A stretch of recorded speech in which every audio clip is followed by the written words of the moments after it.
या लोकशाहीचा सर्वात मोठं केंद्रबिंदू कोणता असतं तर ते मतदान असतं. या मतदानाची ताकद एवढी आहे की गल्लीच्या भिकाऱ्यापासून तर जंगलातल्या शिकाऱ्यापर्यंत ज्यांना आपल्या तोंडाची लाळी येत नाही ना अशापासून ज्यांनी आपल्या तोंडाची डिगी पासून केली अशा सर्वांपासून एखाद्या राजमहालाच्या बाहेर निघावं लागत असतं, यांच्या झोपडपट्टीमध्ये जावं लागत असतं आणि त्या झोपडपट्टीमध्ये जाऊन यांच्या पाया लागावं लागत असतं आणि म्हणावं लागत असतं की मालक लक्ष सुद्धा यंदा आम्ही निवडणुकीला उभे आहे. ही ताकद भारतीय सेनेच्या माध्यमातून आपल्याला निवडणुकीच्या माध्यमातून मिळणार आहे आणि हीच निवडणुकीच्या माध्यमातून आपण बघतो.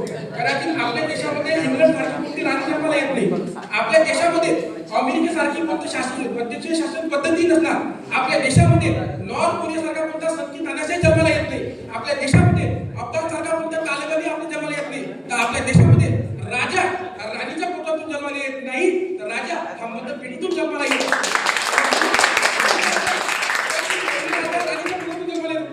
आता राजा आपल्या देशामध्ये मतपेढीतून जन्माला येणार पण उद्याचा राजा हा आपल्या देशामध्ये मतपेढीतून जन्माला येणार नाही. उद्याचा राजा हा इलेक्ट्रॉनिक वोटिंग मशीनच्या घोटाळ्यातून जन्माला येणार.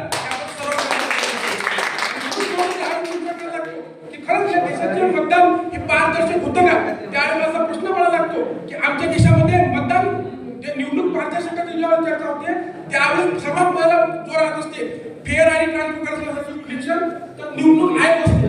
परंतु ज्यावेळेस निवडणूक आयोगाचा अधिकारी एखादा ज्यावेळेस रिटायर असतो आणि त्याला जर एखाद्या पक्षाचा पदाधिकारी मिळत असेल त्याला स्पष्ट केलं पाहिजे त्या निवडणूक आयोग सुद्धा पारदर्शक आहे का हे आपण चिंतन केलं पाहिजे.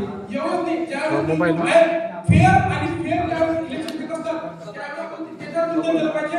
ज्यावेळेस ह्या निवडणूक आयोगाच्या माध्यमातून जर निवडणूक आयोगाचा अधिकारी जर एखाद्या बुकिंगच्या माध्यमातून इलेक्शन वोटिंग सुद्धा करत असेल तर सिटीच्या क्रिएट निर्माण करून संपूर्ण भारत देश चालत असेल तर आपण प्रश्न मला म्हणजे हे निवडणूक आयोगाचा जो पहिला टप्पा जो असतो निवडणूक अधिकारी त्याच्यावर जो संचय घेत असतो. मला सांगायचं आहे की कदाचित आपल्याला सांगितलं जातं की विपक्ष जो असतो तो विपक्षाला म्हणत आहे की आत्मचिंतन केलं पाहिजे. विपक्षाला आत्मचिंतन केलं पाहिजे.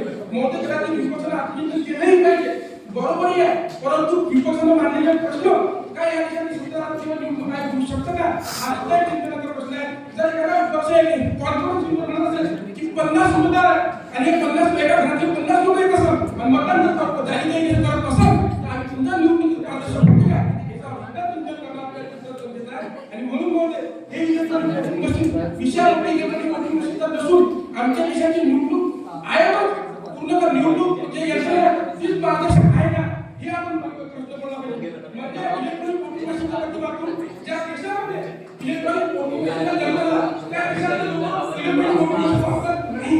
इतकंच नाही तर अमेरिका इलेक्ट्रॉनिक वोटिंग मशीनला कचरा डब्यात फेकून दिलेला आहे. मग आमच्या देशामध्ये इलेक्ट्रॉनिक वोटिंग मशीन का वापरली नसते हे सुद्धा आपण प्रश्न केला पाहिजे. म्हणजे जे जे देश विकसित आहे ते सगळ्या देशामध्ये इलेक्ट्रॉनिक वोटिंग मशीन वापरल्या जात नाही. पण जे देश विकसनशील आहे ते विकसितच्या मार्गावर आहे त्या देशामध्ये आपल्याला सातत्याने इलेक्ट्रॉनिक वोटिंग मशीनचा उपयोग केला जात असते आणि त्याच्या माध्यमातून आम्हाला आमची निवडणूक फेअर होते का याच्यावर चिंतन केलं पाहिजे. इतकंच नाही निवडणूक पारदर्शक विषय आणि निवडणुका पारदर्शक होतात तर या निवडणुकीचा शेवटचा टप्पा जो तो टप्पा असतो जनता. का आमच्या देशातील जनता सुद्धा पारदर्शक आहे का हा सुद्धा मी चिंतन केलं पाहिजे. आज बाबासाहेबांचं महात्मा जीवन आहे. बाबासाहेबांनी समजा दिला आपल्याला माहिती आहे पण त्याच्या 2 वर्षात बाबासाहेब बीबीसीवर इंटरव्ह्यू देताना म्हणतात बाबासाहेब प्रश्न विचारला जाते खरं आंबेडकर तुम्हाला काय वाटतं या देशाची निवडणूक पारदर्शक होणार नाही. त्यावेळेस बाबासाहेब उत्तर म्हणतात की या देशाची निवडणूक पारदर्शक होणार नाही कारण या देशातील जनतांना अजूनही समजून त्यांच्या वोटिंगची ताकद आहे. ते बघत नाही की एखादा पक्ष कोणत्या पक्षाचा